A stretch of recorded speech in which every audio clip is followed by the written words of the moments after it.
Hi everyone, Vegas Film Critic here, Jeffrey K. Howard, with a Turner Classic Movies programming note, again from Fathom Events, Psycho on the big screen.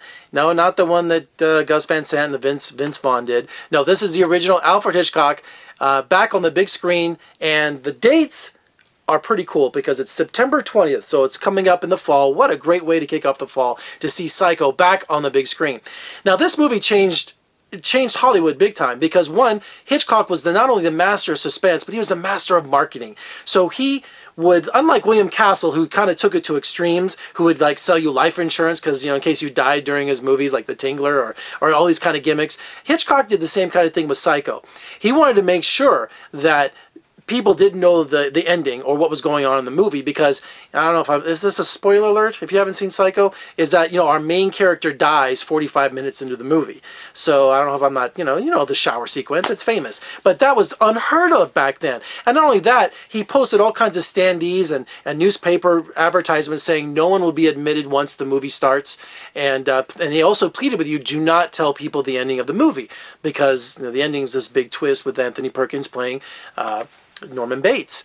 So now not only are we back on the big screen, but it's remastered. So I haven't seen the movie on the big screen. I think I saw it, they had a revival of it like 10, 15 years ago, but to see it on the big screen again in the glorious black and white, and there's also some great books out there. I can't remember the author's name, I'm going blank, but there's some great books on the making of Psycho. We've had 2 movies with Alfred Hitchcock, you know, some biopics about the making of Psycho and also The Birds and all that from HBO and Anthony Hopkins and all these kind of, so Hitchcock is still just very much in the public eye and also in movie history. So to see Psycho on the big screen, take someone to see this movie that has never seen it before, because I guarantee you it holds up. The glorious black and white, the pacing of the movie, the music, that Bernard Herrmann opening score, it's one of my all-time favorites. Now, I was one of the guys who liked the remake, or the re-imaging as Gus Van Sant would call it, with Vince Vaughn. It was almost, I think, a shot-for-shot remake of the original, meaning that Gus Van Sant set up the same camera angles and the same shots. There was also some really weird kind of imagery in there too,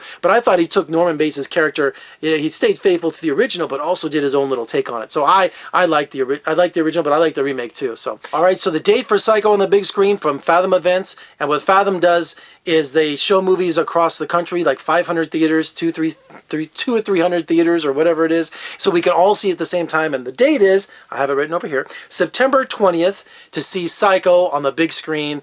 I'm excited. I can't wait to see it. So please, I'll have a link down below in the notes so you can find out exactly all the information, where to buy tickets and do everything. But see Psycho on the big screen. You won't regret it. I'm going to be there. I know, even though, yeah, I own it back there. Of course I do. But to see it on the big screen is just where it's at. All right, for more reviews and interviews, just surf on over to my website at vegasfilmcritic.com. Check out my podcast at iTunes. And if you like what you see, which I know you do, please comment below, share, subscribe, and give me a thumbs up. I'm Jeffrey K. Howard. I'll see you next time.